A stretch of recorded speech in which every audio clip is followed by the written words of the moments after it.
प्रश्नकर्ता। इन सब के साथ मेधा अर्थात इंटेलिजेंस का क्या तारतम्य है? शायद आप यह कहना चाह रहे हैं कि एक सहज मेधा होती है जिसका ज्ञान के संग्रह और तकनीकी से कोई मतलब नहीं होता। यूजी, अपनी सीमाओं को जानना ही मेधा है। तुम अपनी इन स्वाभाविक सीमाओं से अपने आप को मुक्त करना चाहते हो और यही तुम्हारे दुख और दर्द का कारण है। तुम्हारे कार्य ऐसे हैं कि एक कार्य दूसरे कार्य को सीमित करता है। इस समय का तुम्हारा एक काम किसी दूसरे काम को सीमित कर रहा है। यह कार्य एक प्रतिक्रिया है। कार्य से मुक्त होने का प्रश्न ही पैदा नहीं होता। इसलिए किसी भी भाग्यवादी दर्शन की कोई जरूरत नहीं है। कर्म शब्द का अर्थ है बिना किसी प्रतिक्रिया के कार्य करना। तुम्हारा कोई भी काम अगले होने वाले काम को सीमित करता है। तुम्हारे विचार के चेतन स्तर पर जो भी क्रिया होती है वह एक प्रतिक्रिया है। शुद्ध तथा सभी पूर्व क्रियाओं से स्वतंत्र स्वतः स्फूर्त क्रिया अर्थहीन है। इस जीवित शरीर की एकमात्र क्रिया यही है कि वह अपने चारों ओर के वातावरण के प्रति तत्क्षण संवेदनशील होता है। तत्क्षण संवेदनशीलता की यह प्रक्रिया एकत्व घटना है। क्रिया और प्रतिक्रिया में तब तक कोई विभाजन नहीं है जब तक कि विचार हस्तक्षेप करके उन्हें बनावटी रूप से अलग नहीं करता है। अन्यथा यह एक स्वचालित और अखंड प्रक्रिया है और यहाँ ऐसा कुछ नहीं है कि तुम इसे रोक सको। इसे रोकने की भी जरूरत नहीं है। सच्चाई यह है कि जिस प्रकार क्रिया और प्रतिक्रिया में कोई अंतर नहीं है, उसी प्रकार वस्तुओं के स्वाभाविक जगत में धार्मिक व्यक्ति के लिए कोई जगह नहीं है। जीवन की ताजी ऊर्जा उसकी शक्ति के स्रोत और प्रतिष्ठा को चुनौती देती है। इसके बावजूद वह धार्मिक व्यक्ति सेवा मुक्त नहीं होना चाहता। उसे उठाकर बाहर फेंक दिया जाना चाहिए। धर्म, चाहे वह निजी हो या सार्वजनिक, कोई संथिगत व्यवस्था नहीं है। इसका सामाजिक संरचना या उसकी व्यवस्था से कुछ लेना देना नहीं है। धार्मिक नेता और संस्थाएं लोगों पर लगातार अपनी पकड़ बनाए रखना चाहती हैं, लेकिन धर्म पूरी तरह से एक निजी मामला है। ऋषियों और मुनियों को केवल इसी बात में सफलता मिली है कि उन्होंने तुम्हारे जीवन को दर्द और तकलीफों से भर दिया है। जीवन के प्रति तुम में भ्रम पैदा किया है।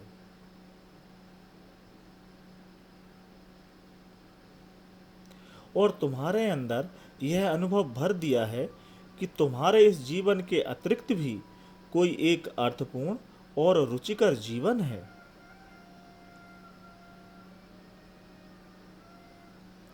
जीवन ही वह तत्व है जो प्रमुख और महत्वपूर्ण है, ना कि यह कि कैसे जिया जाए। यह स्थिति हमने पैदा की है कि कैसे जिया जाए।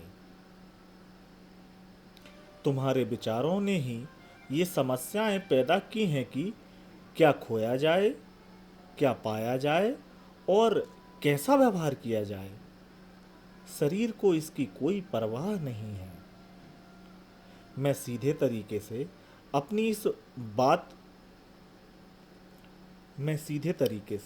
अपनी इस बातचीत की अर्थहीनता की ओर इशारा कर रहा हूं। यदि तुम इसे थोड़ा भी समझ सको तो तुम तुरंत चले जाओगे। मेरे पास लोगों को देने के लिए कुछ भी संदेश नहीं है।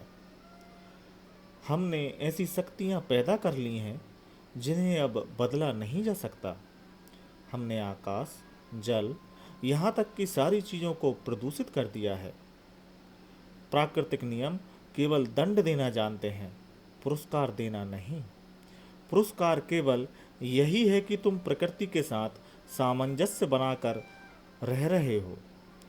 सभी समस्याएं तभी पैदा होनी शुरू होती हैं जब मनुष्य यह फैसला कर लेता है कि यह समस्त ब्रह्मांड केवल उसी के आमोद प्रमोद के लिए बनाया गया है। हमने विकासवाद और प्रगति के अपने सिद्धांतों को प्रकृति पर जबरदस्ती लाद दिया है। हमारा मस्तिष्क कोई निजी मस्तिष्क नहीं है। उस मस्तिष्क ने ही, जो मनुष्य के ज्ञान और अनुभव का संपूर्ण संग्रह है, मनोविज्ञान और विकास की ये धारणाएं बनाई हैं। टेक्नोलॉजी के विकास से मानव जाति अपने और विश्व के विनाश के कगार की ओर बढ़ती जा रही है। मनुष्य की चेतना ही पूरे उस विश्व को विनाश की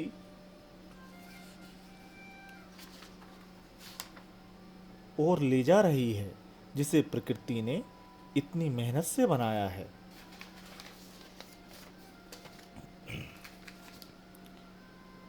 मनुष्य की सोच में कोई गुणात्मक या क्वालिटेटिव परिवर्तन नहीं आया है। हम अपने पड़ोसी से ठीक उसी तरह से भयभीत हैं जिस तरह का भय आदिम मनुष्य के मन में था। परिवर्तन केवल यही हुआ है कि हम में अब अपने पड़ोसी को और उसकी संपत्ति को नष्ट करने की क्षमता बढ़ गई है। हिंसा विकास की प्रक्रिया का अविभाज्य अंग है। यह हिंसा प्राणी जगत के जीवन के लिए जरूरी है। तुम हाइड्रोजन बम को बुरा नहीं बता सकते क्योंकि यह पुलिसमैन का तथा तुम्हारे सुरक्षित होने की इच्छा का ही विस्तार है। इनके बीच तुम विभाजन रेखा कहाँ खींचोगे? तुम ऐसा कदापि नहीं कर सकते।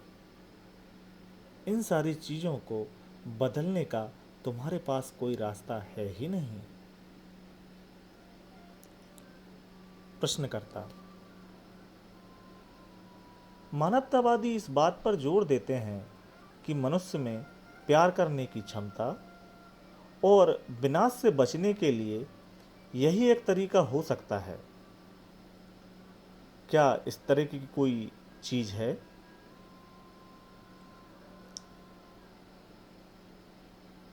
यूजी: वस्तुतः प्यार और घृणा दोनों बिल्कुल एक ही हैं।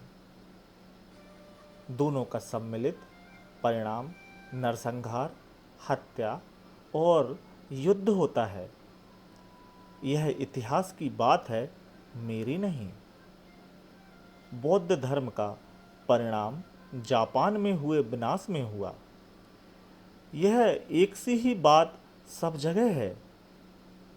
हमारी सभी राजनीतिक पद्धतियाँ उसी धार्मिक विचार से पैदा हुई हैं, चाहे वह पूर्व का हो या पश्चिम का। और इस प्रकार के तथ्यों को मद्देनजर रखते हुए भला तुम किसी भी धर्म पर विश्वास कैसे कर सकते हो? संपूर्ण अतीत, अर्थहीन अतीत की फिर से समीक्षा करने में भला क्या फायदा? ऐसा इसलिए क्योंकि तुम्हारे जीवन का तुम्हारे लिए इसके अतिरिक्त कोई और अर्थ नहीं है कि तुम अतीत की बात करो। तुम भटक भी नहीं रहे हो। वास्तव में तुम्हारे पास कोई दिशा है ही नहीं।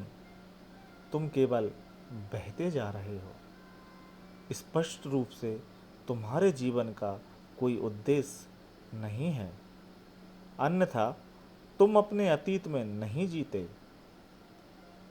जिसने तुम्हारी सहायता नहीं की वह किसी और की भी सहायता नहीं कर सकता। अर्थात जो चीज़ें तुम्हारी मदद में काम नहीं आ सकी वह किसी और के लिए भी मददगार साबित हो नहीं सकती हैं। मैं क्या कह रहा हूँ उसका कोई मतलब नहीं है। मैं जो कुछ भी कह रहा हूँ उसके माध्यम तुम हो। जो मैं कह रहा हूँ उसे तुम पहले ही पकड़ चुके हो और उस आधार पर कुछ प्राप्त करने के लिए एक नया वाद, सिद्धांत या तरीका बना रहे हो। मैं यह कहने की कोशिश कर रहा हूँ कि तुम्हें अपनी आत्मा के लिए ही कुछ खोज करनी चाहिए, लेकिन इस भ्रम में मत रहो कि तुम्हें जो कुछ मिलेगा वह समाज के भी काम का होगा या उससे विश्व को बदला जा सकता है।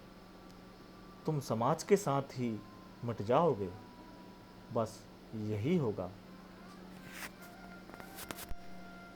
प्रश्नकर्ता, क्या वह चीज जिसे प्रत्येक व्यक्ति द्वारा खोजा जाना है ईश्वर या ज्ञानोदय, गॉड या एनलाइटनमेंट नहीं है? यूजी, नहीं। ईश्वर एक अंतिम सुख है, अबाधित सुख है जिसमें कोई बाधा उत्पन्न नहीं होती है। अल्टीमेट प्लेजर है, अनइंटरप्टेड हैप्पीनेस है। इस तरह की कोई चीज अस्तित्व में है ही नहीं। तुम्हारे द्वारा ऐसी चीज की मांग करना जो अस्तित्वगत नहीं है, यही तुम्हारी समस्या की जड़ है। रूपांतरण अर्थात ट्रांसफॉर्मेशन, मोक्ष, लिबरेशन और इस तरीके की अन्य सभी चीज़ें एक ही थीम या एक ही रूप, जो अबाधित सुख है, मजा है, प्लेजर है, उसका ही दूसरा रूप है। शरीर इसको ग्रहण नहीं कर सकता है। उदाहरण के लिए प्लेजर ऑफ सेक्स, सेक्स का जो सुख है यह स्वभाव से ही अस्थायी है। शरीर इस प्रकार के सुख को लगातार ग्रहण नहीं कर सकता है, इससे शरीर नष्ट हो जाएगा। शरीर के ऊपर इस तरीके की काल्पनिक स्थायी सुख को लादने की इच्छा गंभीर न्यूरोलॉजिकल प्रॉब्लम, गंभीर स्नायु संबंधी समस्याओं को जन्म देती है।